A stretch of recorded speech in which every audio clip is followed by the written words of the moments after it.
عايزة بس أوريكم كده من جوه عاملة ازاي. بصوا شايفين عاملة ازاي؟ بصوا بصوا بصوا تطلع ازاي. شايفين؟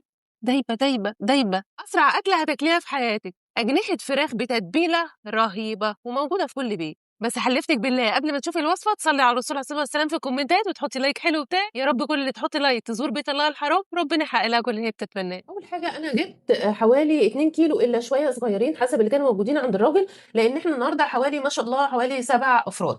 تمام. فلو انتوا 4 افراد هتجيبي كيلو بس زي ما قلت لكم في الميزانيه. فانا عملت ايه؟ انا قطعتها اهو لثلاث قطع. قطعت القطع ده اللي انتوا عارفينها، وقطعت القطعه دي، والقطعه الثالثه اللي هي الطرف دي انا بقطعها وبديها لواحد بيحطها للكلاب. تمام. فقطعتهم وجهزتهم ونضفتهم، ودايما بخليهم في الفريزر للايام اللي انا ببقى مستعجله فيه. زي النهارده كده انا كان عندي شغل فجايه مستعجله جدا وعايزه اعمل اي حاجه سريعه، واحنا النهارده كمان صايمين. فيا دوبك هتبلها كده ساعتين ثلاثه، وبعد كده هروح عاملاها على طول في الفرن، ما بتاخدش اي وقت في الفرن. فتعالوا نشوف هنتبلها ازاي. نجيب بقى الطبق بتاعي اللي هتبل فيه.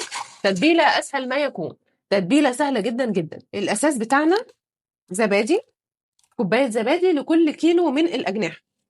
انا عشان عامله حوالي 2 كيلو فهحط كوبايتين زبادي.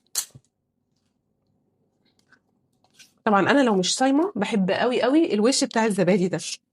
طيب حطينا زبادي، ايه التاني معانا الاساسي؟ ملح وفلفل. تمام. ما عندكيش غير ملح وفلفل وزبادي دول الاساس، تمام. عندك بقى بقيه الحاجات اللي هقولها لك دي يبقى قشطه قوي وهتطلع طعمها حلو قوي. هنحط بابريكا مدخنه بتدي طعم حلو قوي. هنحط شويه توابل مشكله، انتوا عارفين انا بستخدم توابل كنور دي بتاعت اللحمه المفرومه رهيبه. هحط شويه عسل اسود.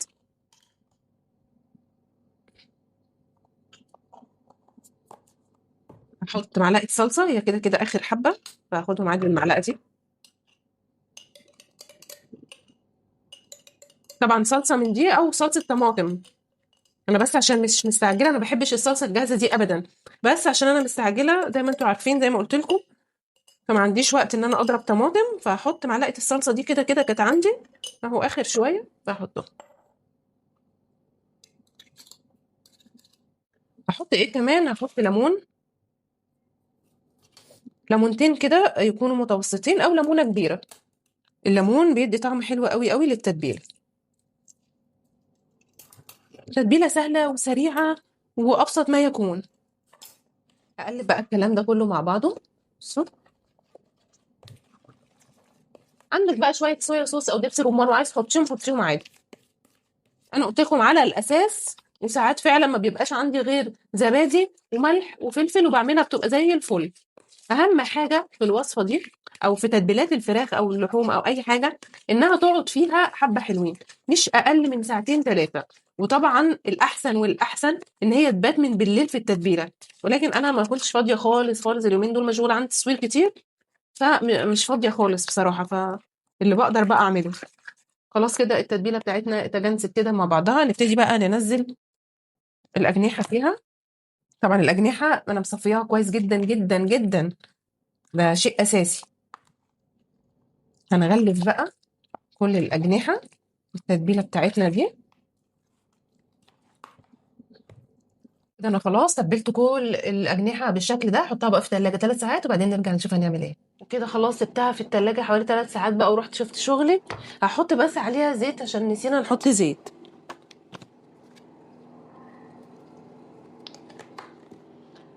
هقلبها بقى كويس. ريحة التتبيلة خطيرة. هجيب بقى الصاج أو الصينية اللي أنا هحط فيها، وهبتدي بقى إيه؟ إن أنا أرص من غير ما أدهن الصاج ولا أي حاجة. كده انا رصيتهم كلهم اهو زي ما انتوا شايفين. هحط بقى بقيه التتبيله عليهم من فوق. هي باقي شويه صغيرين طبعا مش هنسيبهم، هنروح نرشلهم كده من فوق. هندخلها بقى الفرن على درجه حراره عاليه، فرن يكون سخن. هدخلها على درجه حراره عاليه حوالي نص ساعه، وبعد كده هوطي عليها، هي تاخدش وقت اصلا وادي بقى الجمال بتاعنا، هندخلها كده الفرن ونشوف بقى الجمال ده طالع عامل ازاي.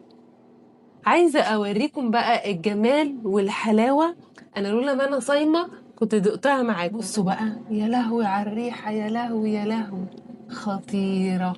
بصوا، اسرع اكله هتعملوها، متاخدش اي وقت، تتبيلتها سهله جدا، طعمه طعامه يا جماعه. هتشرف في العزومات، لان في ناس كتير ما بتعملش الاجنحه في العزومات. بجد هي جميله جدا جدا وتشرف وطعمها حلو. عايزه بس اوريكم كده من جوه عامله ازاي. بصوا، شايفين عامله ازاي؟ بصوا بصوا بصوا بتطلع ازاي، شايفين؟ دايبه دايبه دايبه. هي بس سخنه، مش عارفه امسكها كويس. الصوص بقى بتاعها خطير. انا عايزه اوريها لكم بس كده من قرب. شايفين؟ دي اللي انا قطعتها معاكم، شايفين؟ دايبه دوب دايبه دوب اهي. بصوا، يا لهوي يا لهوي يا لهوي على الجمال.